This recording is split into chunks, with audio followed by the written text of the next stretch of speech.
Welcome to this week's Weekly Energy Boost. I'm here with Yosef and Ariel, and we're going to share with you about 3 different opportunities we have this week, 3 unique energies. The first is connected to the day of elevation of a sage named Rabbi Levi Yitzchak of Berdichov. The second is the overarching energy of this week as it comes from the Zohar section called Noach. And I will share, I'm the lucky one this week, I get to share about the new moon of Scorpio. I can see all the Scorpios, their ears, whoop, they're going to talk about me soon. Be patient. Ariel is actually going to share with us because tonight, Saturday night, and all day Sunday is a once-a-year opportunity to connect to a Kabbalist who... Ariel, tell us more. Okay. Thank you, Elisheva. Sound like a very exciting week. I'm excited. If you're watching this on Sunday, so you'll actually grab the opportunity of connecting with the energy of Rabbi Levi Yitzchak of Berdichov that left the physical realm today. Which is the 25th day of the month of Libra. Correct. And on that day, we can tap into that Kabbalist energy.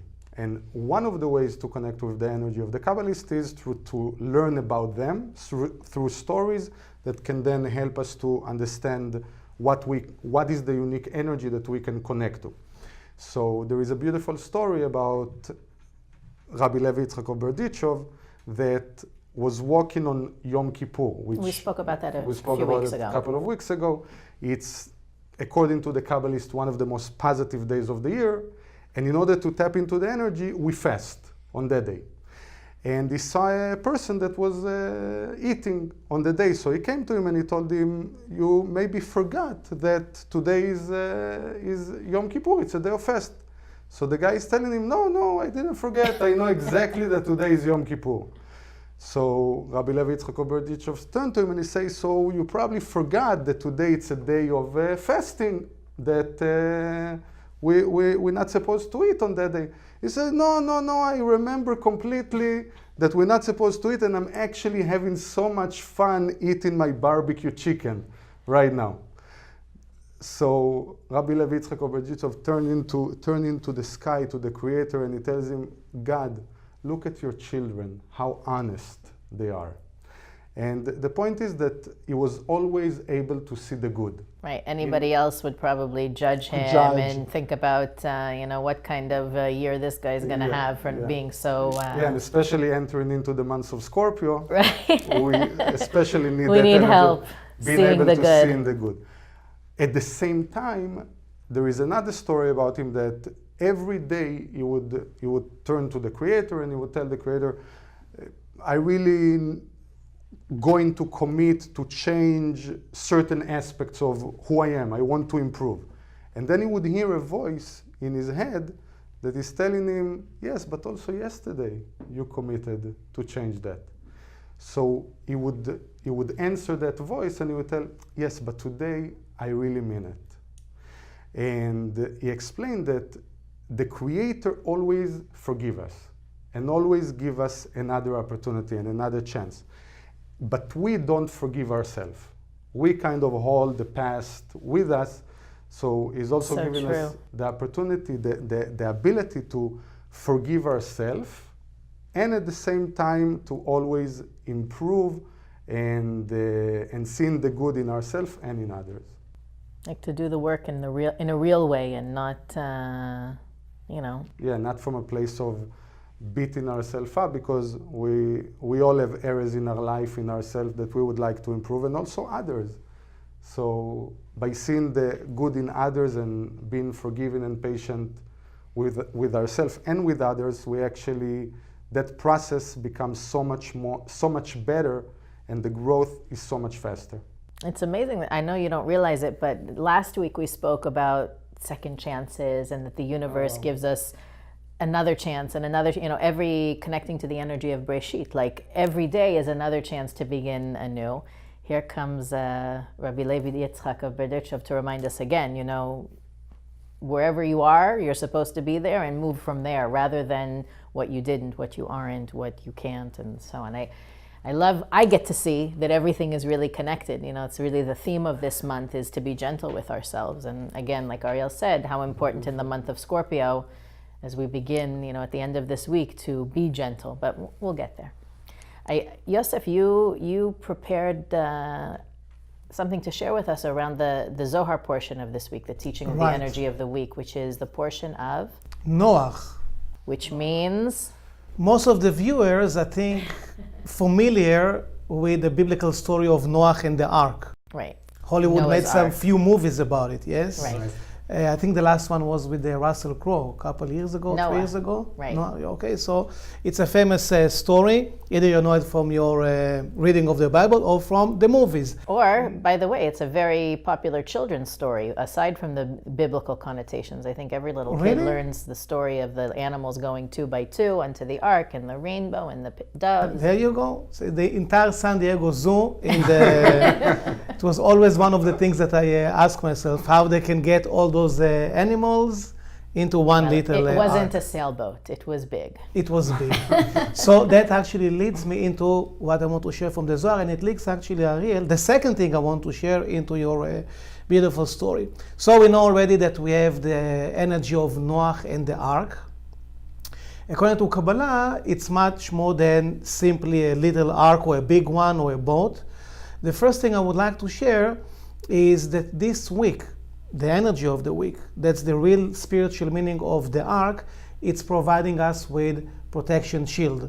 So we know that for each one of us, about, I think they say 4 to 6 feet area of energy field around us to protect us. So we have it in the Zohar. It's something that it's good to know, to have our consciousness, our awareness about it, that this week we get the energy of repairing our protective shield. And that's a gift by itself. But the second thing is actually, for me, specifically after the story, is a little bit more exciting. It says in the biblical story that after Noach left the ark, well, many things happened there, but then he was able to view the beautiful rainbow. We all, I guess, like to see the rainbow whenever it's there. And there are many spiritual meanings to the rainbow. And I would like to share something about the rainbow, the spiritual meaning of it, and how it links into our lives, how actually it's relevant, and maybe something to practice, kind of a consciousness tool. Is that good? Please. Yeah, amazing. Thank you. And I will use, of course, the Zohar. I can't wait to hear already how it's connected to How the it's story. connected. Yes. It completely has to do with your story. Okay. So the Zohar is talking about the rainbow, the spiritual meaning again, and the Zohar calls it Even Ashtiya. In English, the drinking stone. And the Zohar basically explains that the spiritual meaning of the rainbow, the energy itself, not only the beautiful colors that we can see physically, but the energy itself, it's this Even Ashtiya, this drinking stone, that it's the source of all the energy in our physical universe. Like all the energy, all the light, if it's protection that we mentioned and everything else, it's coming from this Even Ashtiya. We can call it cornerstone. I'm going to get to it in a second. So it's a lesson from King David to make it really relevant and practical. I will read the Zohar. The words of the Zohar carry this energy. David Malka, King David is saying, Even ma'asu abonim hayta lerosh pina. So it's a lesson again from King David. He was a great soul, a great Kabbalist, and he spoke about the building of the temple in Jerusalem. And apparently when the builders, they look at the different pieces of rock or stones, big stones, and they see this piece, this stone, a big one, but it's so ugly. It's disgusting. And they're saying, we are not going to use it. It's the Holy Temple. It needs to be nice and beautiful. We're not going to use this ugly stone.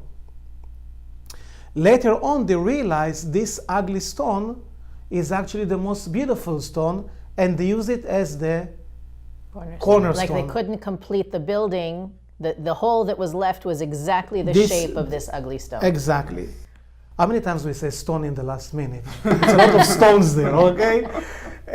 So how is it relevant? And also your story. You spoke about the Creator always forgiving us, and specifically in the month of Scorpio, to forgive ourselves more.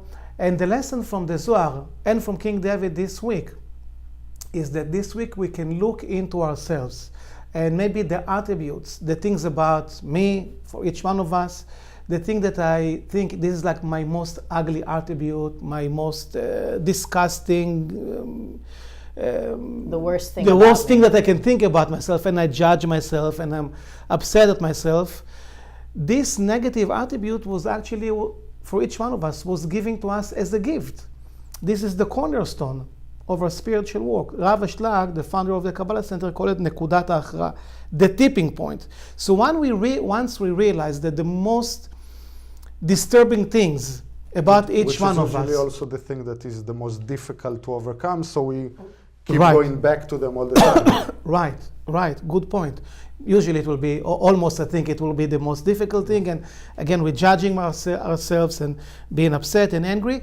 This is actually the gift that we have, and with forgiveness, with patience. I like the point that today I really mean it, I committed, but today I really mean it, and it's true. I think we mean it every day, but we're human beings, sometimes we fall, and the whole thing is just like to continue. It's not about becoming perfect, it's about making progress. So the bottom line, the most ugly stone, metaphorically, that's actually the cornerstone, and it was given to me as a gift to transform it. So it's something to think about this week and actually use it. It's like my leverage point. Amazing. Thank you. It's really beautiful. To think about it, what the worst part of myself is It's my gift. It's actually what eventually brings me the most joy and most fulfillment when it's transformed is kind of exciting to then see more what I need to work on and improve it.